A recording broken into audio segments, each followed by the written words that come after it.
Hey, this is Tom Schwab. And if you're still marketing like it's the year 2000, buckle up because today we're going to challenge everything you thought you knew about digital marketing. I'm joined by our own marketing manager, Tiffany Meenk. And together we're diving into why the strategies that built brands in the early 2000s, well, they'll bury brands in 2025. The world has shifted again. We're not just in an analog world or a post-COVID world. We're now in a post-SEO world, one that's AI accelerated, where trust trumps attention and relationships, well, they outperform reach. In this episode, you'll learn why keywords, well, they're laughable, why your website traffic doesn't matter like it used to, and how podcast interviews are now being indexed and recommended by AI engines like never before. If you're a category designer, a coach, a consultant, a nonfiction author, or a B2B service-based business trying to stand out and stay relevant, this episode is your wake-up call. Let's stop marketing like it's Y2K and start building genuine, trust-based connections with the people and the AI engines who matter most. Let's dive into it. The world has changed and so many people are still marketing like it's Y2K. And yes, I'm old enough to remember marketing back in Y2K. And so today I'm sitting down with Tiffany Meenk, our marketing manager, to talk about what has changed in marketing, where we've come from and where we're going to. Absolutely. Great to be here, Tom. That is a great opener there, right? In thinking about Y2K marketing, if you think about how much the market has changed in the last, not even 25 years since Y2K, but even 5 or 10 years, your practices are probably outdated if you're still using that rule book from 10 years ago. And it's almost like pre-internet to post-internet, right? That changed everything. And then you've got now, pre-generative AI to post-generative AI. And some people will say, well, it happened around COVID, whatever it was, it definitely changed from there.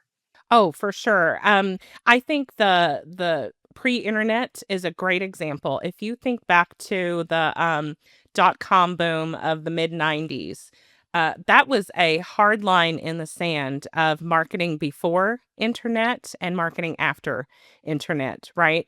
And I think we're here now at another kind of line in the sand of before and after, with AI and the tech advancements. There, it's a tipping point to just an entirely new direction.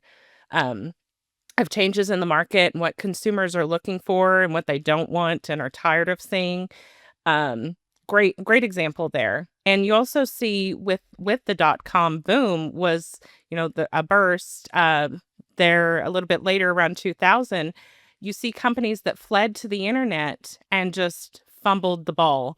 I need to be on the internet, but I don't know what I'm doing when I get there or how to do it or to, automate it into my business. And then the innovators of that did it right, put some thought into it, that brought us out to Google and Amazon and industry leaders still today. Yeah. And I think that corollary is great because the people that tried to use pre-internet and then put it on the internet, it didn't work, right? Yellow Pages had a online directory, right? And they took the Yellow Pages and put it on the internet. It sounds stupid now, but their idea was, oh, now you can look at any phone book. Well, that's not how the internet works. And there's a reason that the Yellow Pages aren't around. And I think of that some way now when I hear SEO companies that are saying, well, SEO isn't dead. We're just going to call it AEO and it works the same way. It's like, no, it doesn't work the same way. And so there's a lot of existing markets, right? A lot of existing businesses that are striving to stay alive by trying to tell people that we can use the old way of doing it this new way. And what we're just seeing is the market says, no, it doesn't work that way. Right. Absolutely. And that's, the market, the tech, you think about your daily life, from when you wake up to you go to bed, you are inundated with ads and spam and, between TV and radio and your, Spotify, your listening platforms, uh, any website you visit. Now even sports on TV have like, ad banners running below the football game. And so I think because of that, we are just jaded by ads. Okay, throw another keyword at me. I don't care anymore. um, Now they're looking for more genuine. Are you human? Are you a real person? And two, we're so spread thin in our lives, between life and work and everything, that we really only want people in our circle that there's a trust there, a genuine connection. We don't do a lot of the fluff, casual relationships anymore that we were Yeah. doing. And it's interesting. It's sort of that from to, as a category designers call it, the Frodo, right? And so it used to be attention, right? How many ads can I buy? I'll get the banner here, all the rest of that. And everybody was yelling, trying to break through the noise. But as you said, nobody's listening anymore. It's just adding to the noise. What they're looking for is trust, and, not even self-proclaimed expertise anymore, but who's got the authority in the community. Yeah, absolutely. And I think about it in my life as a military spouse. Um, you kind of form relationships differently than the civilian world, right? Um, we'll move somewhere new, we meet someone new, and kind of instantly within the weekend, you might spend a holiday together, right? You might go over there for Memorial Day or 4th of July. And then there's people in my family who are not in this lifestyle, who's not military. That's just very foreign to them. But reality, what it does is it kind of eliminates those first steps, right? There's an established trust factor there because of the military. I know you have to be a certain kind of person. You're probably not doing too many illegal activities. There's a trust there. You're my comrade, right? Our lives are in each other's hands sometimes. And I think that's why been such a shift to podcasting and podcast guesting, because it's the same thing. If I'm tuning in weekly to a podcast because I just really enjoy this show, that host is in my ear on a weekly basis. I kind of feel like I know them. And so when they introduce a guest on their show, it's kind of like inviting them into that military cookout. They've eliminated those steps and there's that shared trust there. The host is extending their trust with their listeners, with this guest. And so it's like, okay, I value what Tom says as the host of the podcast interview marketing show. So if he brings Kristen on the show, she must have something really valuable to say and is worthy of that information, right? Like, I can trust what she's telling me. So it's so important, I think, now today.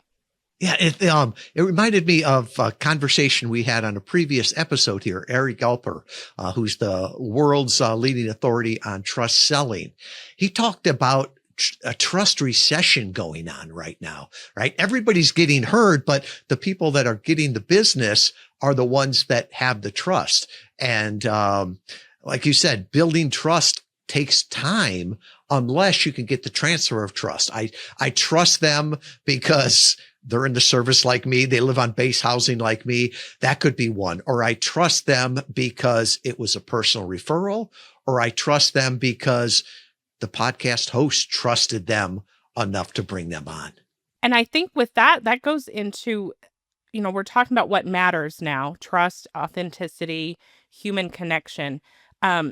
So that goes into what doesn't work anymore. What are those outdated practices? And some of them I'm still even trying to wrap my head around as a marketer of more than a decade.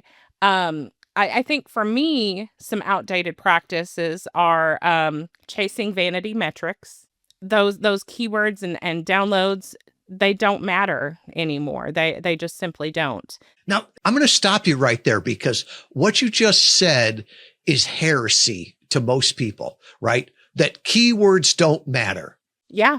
What do you mean by that? Well, the shift between with AI and SEO is in a lack of a better way to say it, is dead, right? It's like you said, they're already trying to rebrand it as AEO. People aren't searching for those keywords. You can't just show up in someone's Google search with podcast guest or just a 2 or 3 word phrase. I think the average is up to like 29 word key search in AI now to find stuff, to find businesses, to find reputable companies to engage with. That is a major shift from those 2 or 3 word key searches. Yeah, and that came from a study that Cornell did in, I think it was July or August of 2025. And it was amazing because they showed that the traffic from AI converted to a purchase 9 times faster, or not, excuse me, 9 times better than SEO.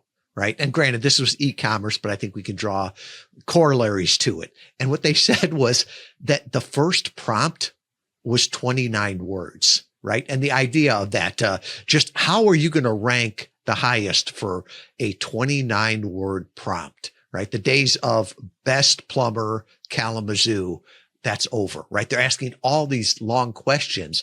And so the idea that today that the internet and AI is working just like it did in Y2K. And if I just say my 2 keywords enough, that it's going to find me? No, right? It's reading your website. It's reading all the social media. It's looking at all the videos. That's how they're pulling it out there. And the idea of what keywords am I ranking for is ridiculous. And, even the idea of ranking on AI, I've heard people talk about that. Well, you don't rank on AI, right? Different people have different filters on it and they have different experiences, and AI knows me different than it knows you. So it's not a where do you rank, but how do you have that content that attracts the right people and repels the wrong ones? Yeah, absolutely. And tying into that, right? Best plumber in Kalamazoo. And then if you look at the average prompt to search within AI is 29 words, you're adding your personal needs in there, right? It's probably, I have this kind of house, or my house was built in this year. I have this type of plumbing system. You're telling it more information. And that again goes back to um, consumers seeking a personalized experience. I don't want just the best plumber for everybody in Kalamazoo. I want the best plumber for me in Kalamazoo. And that's the difference there, of why those keywords just aren't working. And especially for category designers, right? They might not know the word they're searching for, right? They may not know the category, but they know their problem. And that's what they're searching for, is solutions to the problem. Yeah, I find myself more and more just in my day-to-day life, searching within AI. It's like I know what I'm thinking, but I don't know how to convey that. Like you said, I don't know how to convey that now into a Google search that you would normally keep, maybe less than 10 words. When you get too many words in a Google search, you get all kinds of results because it loses track of what you're saying. I also like going back to that personalized experience. You pointed out that you and I, if we search the same thing within AI, might get a different response. And that is so true. I know we've tested it on the team, and we'll ask it different things just to kind of challenge it. And it knows more, it learns you. And so it learns more of what I mean when I'm talking versus what you're saying when you're talking, right? And well, he typically leans this way in the information he's looking for, whereas I lean this way. And again, that all goes back to that human touch, that personalized experience that consumers are really, really hungry for. Yeah. And the other thing that I hear people talking about this, and I'm like, no, that's Y2K. It's not today, where people say, well, I want to get more website traffic, right? I want to get more website traffic. And it's like, those days are over. I can guarantee you one thing, you're going to get less website traffic next year than you did this year. And it's not just me saying this. Dharmesh Shah over at HubSpot was talking, and he's like, by the end of the decade, there's going to be less than 100 websites that get the majority of the traffic. And people are like, well, no, my website will be forever there. Really? Well, like, where are you going? Are you listening to, are you listening to podcasts on the people's website? No, I go to Apple or Overcast or Spotify. Oh, okay. So that's getting the traffic. Or blogs, right? The blog traffic now is largely on LinkedIn or Substack. So it's starting to go there. And so this idea of, well, I've got to do things to get more traffic. It's like, well, why? Right? HubSpot they're great. They share a lot of numbers. And I remember there was a earnings call that they did with investors, and they reported that their website traffic was down. Their blog traffic was down. But guess what? Their sales were up, their profits were up, their stock price is up, right? Just saying that I need more website traffic. To me, it's like almost like somebody saying today, well, I need the phone to ring. Well, people aren't calling you anymore. They're filling it out online. So I think this measure of website traffic is a KPI that is meaningless. Oh, absolutely. I mean, that's something we have shifted here internally for us. Um, and I know, I get the monthly and weekly reports from our Google Analytics, and those numbers are down. And, the old age marketer in me, it gets a little nervous, like, oh no, we got to get those numbers back up. But then you look at the sales side and the profit side, and it's up over there. Um, so it's going to more quality leads over quantity. Um, and and that's what you want. Again, talking about Y2K marketing, 10, 15 years ago, everybody was more leads. I can get you 1,000 leads this week or next month. We don't want that. That frankly, that wastes our time and theirs. And it distracts from those sales qualified leads, those warm qualified leads that come in, who really deserve your time and attention, who have already looked you up and have researched you on AI and determined they have what I want. That I want to talk to them more and take next steps there, rather than just, oh, they filled out a contact form or they requested a resource, and then nothing ever comes of it. Yeah. You go back even pre-COVID, right? And it was all leads, sales. Nobody talked about the costs. They weren't focused on profits, right? We're losing money, but we'll make it up in quantity.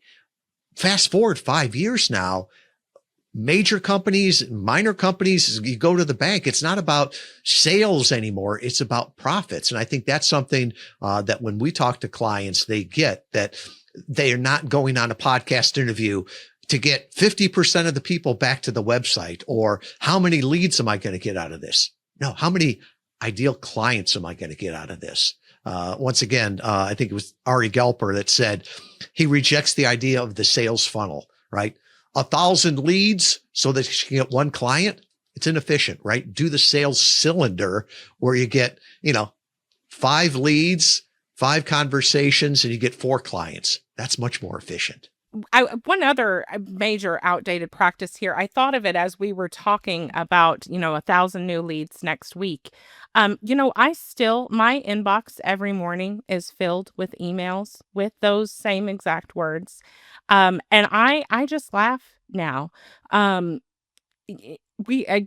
going back to, we are just information overload. Your email, those mass generic communication emails, even if I needed that service, there's some, it's like, yeah, that sounds good. I would like you to audit my website or help me, improve my lead funnels. But the fact that you connected with me in that way, it isn't a business I'm connected with. I did not opt into your email list. And it's a complete turnoff. It's like, maybe I want that service, but not from you because of your practices there. It feels sleazy. And I can't believe companies are still investing time to do it. Well, and it sort of brings me where we're going to now on this. And I think that's important. If it's not working, what is working? Because any touch point you've got with the client, it's either going to raise the trust or lower the trust. It's going to raise your authority or lower your authority. And I remember a client that we worked with, a high level consultant. I remember asking him, why do you want to do podcast interviews? And I'll never forget his answer, Tiffany. He said, because most of digital marketing is the equivalent of advertising above a urinal. And I said, well, what do you mean by that? And he's like, well, if somebody sees me on a park bench, if somebody sees me, on a billboard, on a bus, above a urinal, that destroys my trust. It destroys my credibility. If they see me with a desperate Facebook ad or doing a TikTok dance, he's like, that will kill my brand, right? He says, I only want to be seen where it raises my authority, where it raises my trust, and where my clients are making buying decisions. So I think that, it's almost that you've got to have that proof of value and that expertise. That and, viewing trust as a currency, right? I need to know that you are an expert in this industry. If I'm looking for a CPA consultant, there's probably thousands of those across the country. How do I know you understand my business and my unique concerns and problems, and that you will understand me? And it also goes, if we're talking in terms here of people who are in relationship sales, right? That we're talking about professional service firms or coaches and consultants when you bring them on, they really become a partnership. It's not a transactional relationship. They are coming into your business. They're coming into your books, all of your processes. So there has to be a really high level of trust there. And know that they can serve you correctly.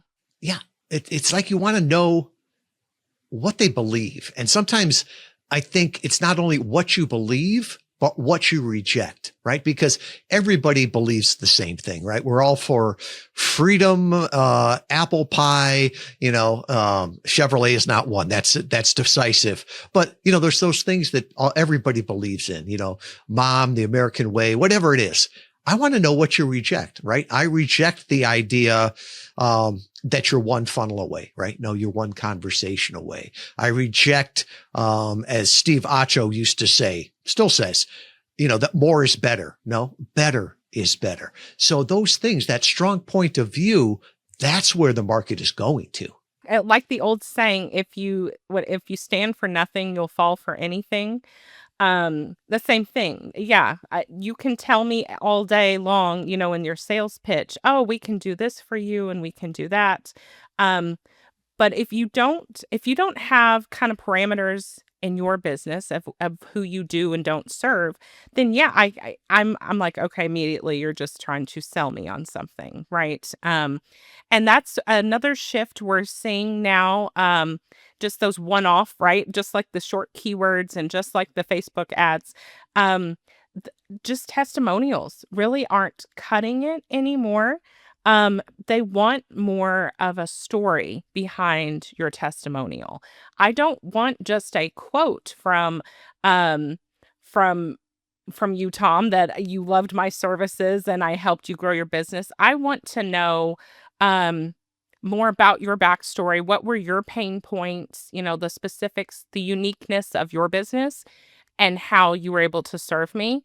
And because people want to see, again, that human connection. I want to be able to connect with your other clients and know that you have dealt with my unique problems before. You're not just a dime a dozen, cookie cutter firm.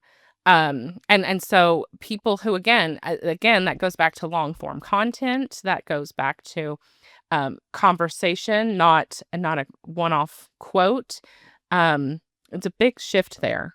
And now I'm going to pull behind the curtain here and explain what you just said and how we do it.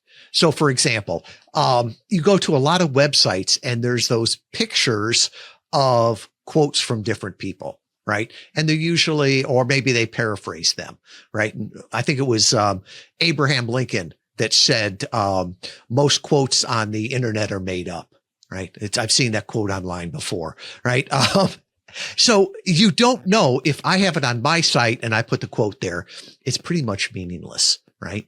What if I have the video and I slice and dice that video and edit all up, and then I put it on my website? People aren't going to give that as much value. And you know who else isn't? The AI, because they value things that are more out publicly.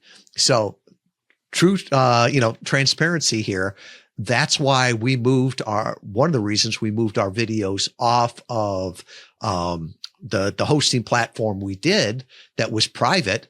And we started to put it up on YouTube because our clients could find it up there. But even more so was the AI that's searching for it, because when they're recommending somebody, and you can try this, talk about any, if it's the plumber in Kalamazoo, AI will tell you the good, the bad, and the ugly, right? It's looking for all of those because nobody just has good, right? So you want to go out there and feed it, the realistic things. Here's the good, the bad, the ugly, right? And I do that on podcast interviews. Our whole team does when they do that. Here's the clients that it works for, right? This is who it will not work for, right? If it's a memoir or a fiction book, podcast interview marketing and virtual book tours don't work, right? If you've got a very localized, geographically constrained business, if you've got to drive, the 10 miles to get to your shop, you don't need to advertise to a national audience. So make sure you put that stuff out there so that people and AI can find that, because at the end of the day, you want them to self-qualify. Going back to that Cornell study, I think they said it was like 6.5 minutes that people spent talking with AI before they came and made the purchase. And they're like, wow, it converted 9 times better, converted so faster. Well, what percentage found out through the AI that, no, you're not the right solution for them? And that's great. It's great for them and it's great for you, because at the end of the day, like you said, you're not optimizing for more traffic or more leads. You're optimizing for more value and profits. Yeah, and that ties into, we're seeing, content as an experience, right? And that ties into what you said about YouTube. If you look at our site, any video content we have on there is either hosted through from our podcast, which is on, Apple or YouTube, or even different videos that we have. They're supported through YouTube. And I think that really ties into how you mentioned there's only going to be maybe a top 100 leading websites in the future. But your content is other places. You're on Spotify, you're on YouTube, you're on Substack or Medium. Because again, that diversifies. I call it expanding your digital footprint, because it acts as a social proof, right? My content is on YouTube. It's not just on my website because I said so. And that's, ties into, again, I think the core idea here is just that connection and value and trust. And we see that a lot with video. You mentioned the case studies, and we do videos. We get videos from our case studies that we talk with people who we've worked with and has seen great results. And I do a video interview with them, and that goes on YouTube, and they get an entire dedicated page on our site, not just talking about I 10x'd my sales qualified leads in 3 months. It was, what pains were they having? What concerns? And so we put all that out there, and they're gracious to share that and be vulnerable in those moments. So hopefully others can see themselves in that. Yeah, because people are human and they want to deal with humans. And I think that's one of the key things and where things are going. While we do a lot of repurposing, right? And AI is a big part of our business. People are looking for human experiences.